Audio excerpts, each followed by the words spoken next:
Hello, everyone. I hope you're doing okay, and I'm glad that you're here and that you fancied a trip to visit me today and to hang out with me. I appreciate you very much. Already I forgot what I was gonna say. Number one, I hope you enjoyed the last little episode. I am glad that I uploaded it. And yeah, it was a weird one for me because Joe, I think to this time of recording, still hasn't listened to it yet, which is so rare for us in our partnership. So yeah, I kind of find it quite fun that there's this little thing that I do on my own that doesn't get approved. Not that it's Joe's controlling. I thrust every piece of work I do in his face and go, please tell me I'm brilliant. And then he does, and then I post it, and it's, very lovely, whether or not it is brilliant or not. So where were we? I think I had two things to kind of chat about today. The first one being an interesting situation that happened that I haven't fully processed yet. So one might say, why don't you wait and process it and then talk about it another time? But I figured I'd just be open with it now. I had a conversation with the parent of a young person recently, and they were expressing some things. I hate the word things, but things that their young person was going through that I totally resonated with, kind of almost identical experiences that I had as a young person, and these things that were being spoken about were relating, so it was within dance, but with the intersection of being mixed, having trained in certain styles and working on other styles now, but kind of figuring out, it's like, do I want to do this style of dance? Do I want to do this style of dance? Well, if you want to do this style of dance, you have to do ballet, and you can't do anything else unless you do ballet, which is a thing I think a lot of dancers get told, which is actually a lie. You can do so much if you don't do ballet. It can be helpful, but sometimes within my life, yes, it's made me a bit stronger, but it's also stopped me being good at other things. There's definitely moments when I'm in like a Guinean or Senegalese class where I'm like, gosh darn, I wish I hadn't had so much ballet training, because sometimes I feel like my body can't loosen up as much as it did when I was a kid, when I was first learning. Before ballet entered my life, I was just like free. Now I'm not, but no, ballet has helped me a lot. But anyway, this kind of journey that I'm expressing right now is what this young person is going through in a similar way. And I had kind of and ethnicity and age and maturity really played into this situation that I was going through, that is also, happening to someone else, and also I don't think is unique. I'm sure it's happened to other people and is happening to other people. But the situation was kind of, I won't say kind of, actually. The situation was very traumatic for me, growing up as a young person. And it didn't leave me wanting to quit dancing. I'm very fortunate, very, very fortunate that has never happened for me. And it might happen in the future, but I feel grateful that the passion has stayed the whole time and I've never wanted to quit. But I did have a bit of an unhealthy relationship with it when I was about 13 turning 14 and, you know, coming up to my 15th birthday. And I felt rubbish, to be honest. I felt really rubbish, which I know a lot of teenagers do. And I didn't know I was autistic back then. I didn't know what was going on. So I was just kind of figuring everything out. And honestly, I felt absolutely rubbish. I felt like I wasn't good enough. I was never going to be a dancer. I wasn't doing the right styles of dance. You know, the styles of dance that I love and care about and so passionate about, they weren't good enough. They weren't proper styles of dance. And, you know, we're talking about ballroom and Latin, salsa, traditional West African, traditional Southern African dances. So, you know, all the things I'm passionate about now and always have been, but I'm strong about it now.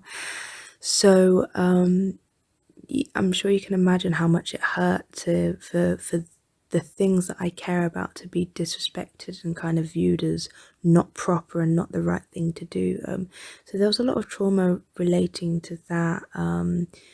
The styles that were on offer were ballet and contemporary, and I wasn't, quotation mark, good enough. And I look back on that now and I go, yeah, I wasn't good enough. Like, there's no quotation marks about it. I wasn't good enough. I was in my experience with this was my first ever experience with ballet and contemporary. So, of course, you know, I'm not going to be good enough. That's okay. I think I was chatting about it with my mum and I was like, what went wrong? Because what was the problem? If I wasn't good enough, then surely that's all that needs to be said. I wasn't good enough, so I was kind of kept down in the most appropriate level for myself, and that's, you know, what happened. And then she reminded me exactly how the situation went down, and I went, oh my gosh, that makes so much sense. So I think I auditioned for a program, and I think I was about to turn 14. And when I auditioned, when mum said it to me, I was like, oh my gosh, of course that happened. And I can't believe I forgot it, because I've been out here gaslighting myself thinking, yeah, Rosie, you're just a terrible dancer. Not, sorry, that's not what I mean. That's just what I say in my head, but it's not true, is it, guys? It's not true. Don't be mean to yourself, Rosie. I've been gaslighting myself saying, Rosie, when you were 13, you were learning ballet and contemporary, and you weren't the most incredible ballet and contemporary person in the world because you were a 13-year-old learning to do it.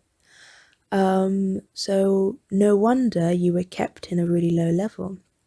And then my mother very kindly reminded me at the audition, don't know what you call them, teachers, facilitators, said, right, you're in, brilliant, thanks Rosie, you're in. What we're going to do is we're going to put you in the lowest group for 4 weeks, and then just for you to like get a handle on the situation, get to know some of the teachers, some of the ballet and contemporary techniques, and then we'll move you up to the next level. So 4 weeks passed, and they were like, yeah, we're just gonna like see how you're sitting, you know, for the rest of this half term. And then half term came, and then it was for the rest of the term. Then it went on and on and on, and I was there for a year and a half, and I'm thinking, is this not right? You know, God, I keep saying the same thing. So I was 14 by this point. And the other people in my session, very lovely, were 9, 10, 11.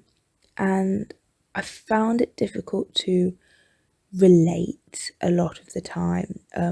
When we were having like reviews and what's it called? It's not parents' evening, but that type of thing. Like they'd be telling my parents that I wasn't like getting involved in class. In class, I wasn't getting involved in hanging out with people in the break times and stuff. But I tell you this, I was taking GCSEs, like GCSE Spanish, what else was there? GCSE Geography, loads of stuff. Some of these kids were taking their year 6 SATs. Like, there was not a lot to relate on outside in the break time. There was like lots of running around and shrieking and having fun. Brilliant, fancy a bit of that now. But every waking moment I was spending revising, because I was dancing 7 days a week, and there was no time to revise, so I was having to do that. Anyway, blah blah blah. Life story. I don't know if I've explained the situation fully enough, but hear me out. It was a traumatic situation. I was kept down. They promised they'd move me up. The goalpost kept moving. I wanted to show them, that I could dance, I could do salsa, I could do Latin. Like, just hear me out. Promise you I could do something. I remember driving, because we didn't live in the town that this program was in. We drove to the town to have like a special meeting, and I had a CD with my music on, and I'd prepared a dance to show some of the teachers. This is just like a random school evening. I finished school, my parents drive me to this place. They said I could show them, what I'm like outside of the program. Like, I know you guys think I can't dance, but like, trust me, let me do my thing and I'll show you that I can dance. Anyway, we have the meeting, and I wasn't allowed to do the dance, and my little heart just broke. And I think that was really upsetting for my parents as well. So anyway, we ended up leaving the program, and yeah, it left me with I couldn't go into the town that this program was held in, because it made me feel sick. It was awful.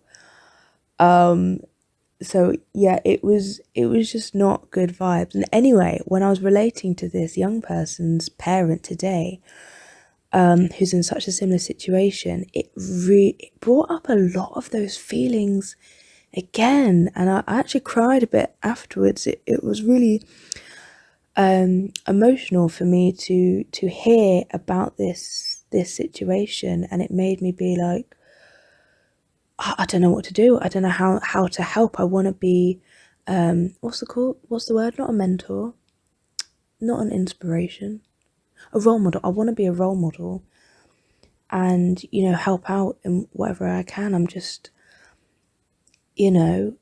it's I think I am doing my best, but then sometimes I'm like, I could do more, but I know that I'm doing what's right for me and what's right for the people around me, or maybe not right for the people around me, but that's okay, because most importantly, I'm doing what's right for me. Anyway, when I'm doing these things, I'm like, anyway, Rosie, stop talking now. You've talked for ages. I'm gonna leave that topic for now. Maybe I'll address it in the future, but that's where I am with that. Feeling a little bit wobbly, but that's okay.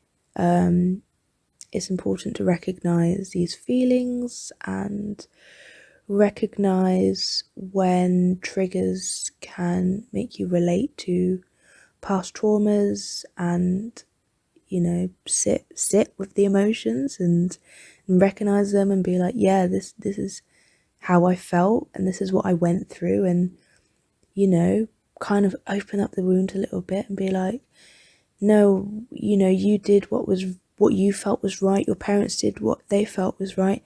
To be honest, the teachers of the program did what they felt was right. But it wasn't. So I feel like, sorry for blaming you. No, it wasn't right, and it wasn't the best situation, but do you know what? We moved past it. I've made my peace with, I would say, the program, but like, the program doesn't exist in the same way anymore. It's gone through a huge change. But the capacity in which the program is held, my peace has been made with it, and now I have a lot of love and passion for the organisation as a whole entity, and I really appreciate, I can look back on the positives that I gained from going through that experience as a young person, but mainly, more importantly, what I get as a professional dance artist now, what I gain from this organization and how we work together and how appreciated I feel as an adult, I won't say it makes what I went through worth it, but it makes me feel good and it makes me feel valued, and I feel happy with where I am with it. And yeah, it's all good. It's all good and positive feelings and happiness. So that's that. I'm gonna park it there for now. Whew. Just gonna take a big deep breath before I begin the next bit.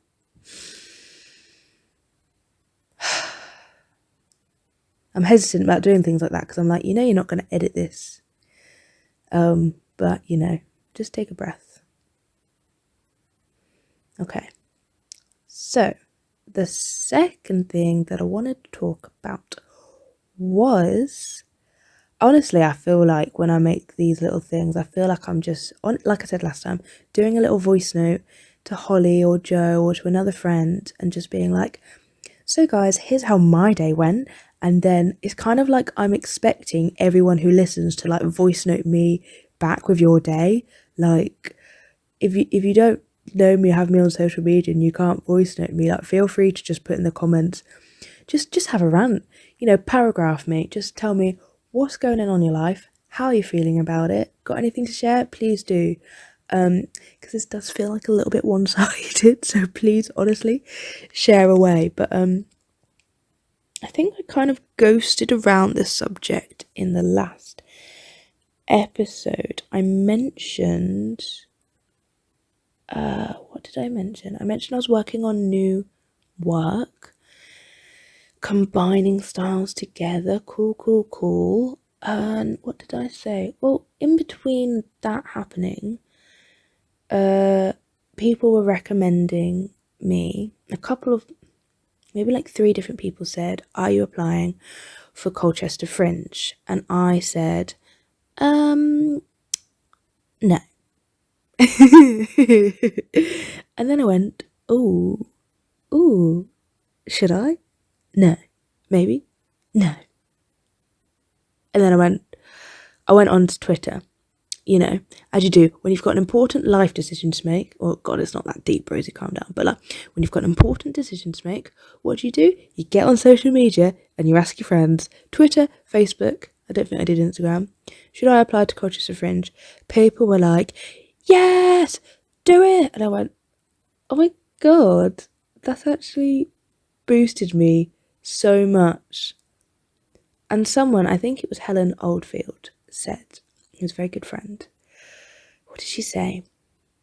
Oh yeah, because I think I said, what should I do it? And will you guys come and watch? She said something about, I'm going to paraphrase, telling your truth. She said the most beautiful thing. She said, you've got a lot going on in that quiet soul of yours.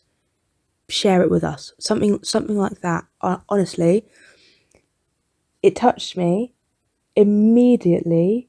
Like that minute when I saw that comment, I knew what my next show was going to be. I spent the next 2 hours. So when was that? Was that Monday? I think it was. No, it wasn't. Monday was a bad day. No, it wasn't bad. I was just exhausted. It was Tuesday. Spent 2 hours then writing the show. I was getting music from Spotify. I was like, right, I'm going to use this bit of the music, cut it at 1 minute 39 seconds, bang, into the next song, bang, into the next song. I was writing all the timestamps down on my little script. And then I went to, and then I was like, yeah, okay, yeah, I'm going to do this. So I went to my dance lesson with Sarah at late on the Thursday.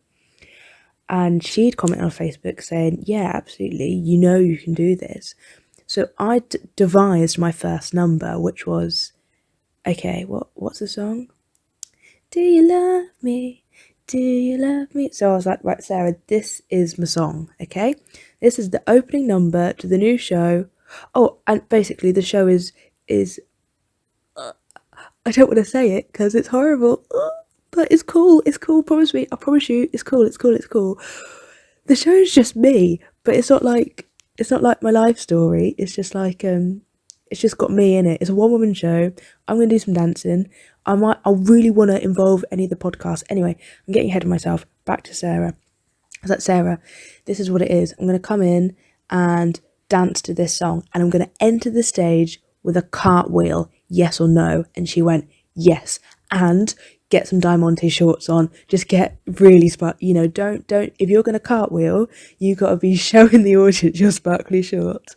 So we then together devised the opening number, and then I got home. Oh, earlier on in that day, I'd also do some choreography for Broadland School of Dance. They've got a show coming up, so I did a little bit of choreography for that earlier on in the day. So I had the tripod set up at home. So when I got home from Sarah's lesson, I was like, right, gosh, the house is a mess, exactly like it was last time I made this episode. Conveniently, it's still a mess right now, but I've done enough. It's midnight. Naturally, it's 12:30 right now. And I thought, let's make a podcast. Anyway, house is a mess. ADHD. What do? Time yourself. Make it a game. 10-minute timer, Rosie, and you're just going to tidy up the house. Well, I got 2 minutes into the timer before I was like, right, now I need to film the entire dance that I made up with Sarah today and put it on TikTok. So I filmed it. And then I sat down. I was like, right, I'll just upload it to TikTok. Then I had to upload it to Facebook. Then I had to upload it to Twitter. Then I had to upload it to Instagram. But I can't post one thing on Instagram. Oh no, I have to post in 3s for whatever reason. So then I had to do 2 more Instagram posts. But then they were really good. So they had to go on Facebook and Twitter. Oh, you want that one on Instagram? Make sure you upload it on Twitter. Before I know it, 3 hours has gone by. 3 hours has gone by. Joe gets home from work. All the sofas have been pushed to the side. He's taking a video of me actually. He came in taking a video of me with all like dinner plates all over the table, 2 sofas just shoved to the side, me sprawled all over the floor with a tripod, a laptop and a phone, just going ham on social media. And yeah, I guess that's when I found out I had ADHD. No, but I literally it's that thing when you just you get and you hyper focus on something, and the time went like that. I was writing, working on the script, choreographing. I do a lot of choreography in my head, which is weird. We'll come back to that in another episode, but that's like a thing that I do. And the time just went, and I've just been so absolutely buzzing about this show, man. I don't know what it is, but I'm buzzing. So it's going to be called Rosy May Uncut, unless you think that's a bad name. If you think it's a bad name, say now or forever hold your peace, because I'm going to submit this show to Colchester Fringe by the 19th of March. So if you think it's a bad name, let me know. And the reason I call it that, number 1 reason, is the name of the podcast. Number 2, the podcast is uncut, as in unedited. Number 3, the show, because this is, I think I said this last time, I don't know, but my big thing is how am I meant to do a 40-minute to an hour show on my own with just me? I've only got 1 set of lungs, I can't be dancing that hard forever. So, my big plan, and tell me what you think, is I want to incorporate the podcast in some way. I'm not quite sure how, but I'm going to have videos of me talking and dancing on this big projector at the back of the screen. So my idea is, I've got, I told you about the first number. What's it called? I want to say Twist and Shout, but that's not what it is.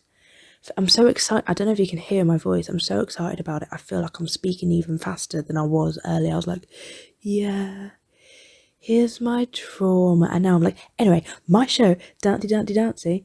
But it's 24 minutes now, so I want to wrap it up quick. And I do need to go to bed because I've got things to do tomorrow morning. Right, what was I saying? Oh yeah, so I'm going to do I'm going to dance to 3 songs in the beginning. I'm just going to tell you the whole show. Spill all the secrets. 3 songs. Then I'm going to go off stage, and then the video of me is going to start, and I'll just, kind of in a very chill, casual way, just like chat a little bit about what I did. Not like, oh yes, my name is Rosy May, thank you so much for coming to my show. That was a jazz routine. It was choreographed by me, and I did it because I like the theme freedom. Yeah, that's not me. It's not me. If you're 25 minutes into this podcast, you know that's not me. If you've been following me for a while, you know it's just not me at all. So it's going to be me being like super honest, just chatting about hang on, I'm gonna have to pause a second because Joe has just come in. Joe, I'm just recording a podcast, so just carry on, but I'm just recording and obviously I'm not gonna edit this out, so just give me a second. So anyway, the video is gonna be like looking kind of being like, oh chat, oh, do you know what, I haven't finished the script yet, so you might know better than me how this is going to go. Anyway, that will give me time to get changed, come back on and do another dance, and then maybe like if I do a dance, maybe like a soca routine, I could also be on the screen, like there could be videos of me doing the same dance. Do you think that would be cool, or do you think that's naff? Also, I can incorporate bits of other shows I've done. Like I could show a bit of the islands on the screen, but also do a bit live. And what I really want to do, I guess I haven't really said, is I don't want to be confined by any rules.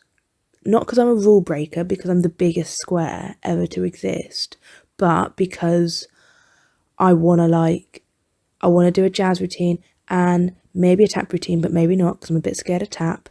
And I want to do musical theatre, and I want to do, I've said jazz, it's just the only thing I can think of. I want to do Latin, I want to do salsa, I want to do, the stuff I was talking about last time, like, which doesn't have a name, but we'll say it for now, is like Guinean, mixed with Ivorian dance, mixed with ballet, mixed with contemporary, mixed with Senegalese dance, all this stuff that doesn't have a name. And there doesn't need to be a name because it's just me doing whatever I want, basically.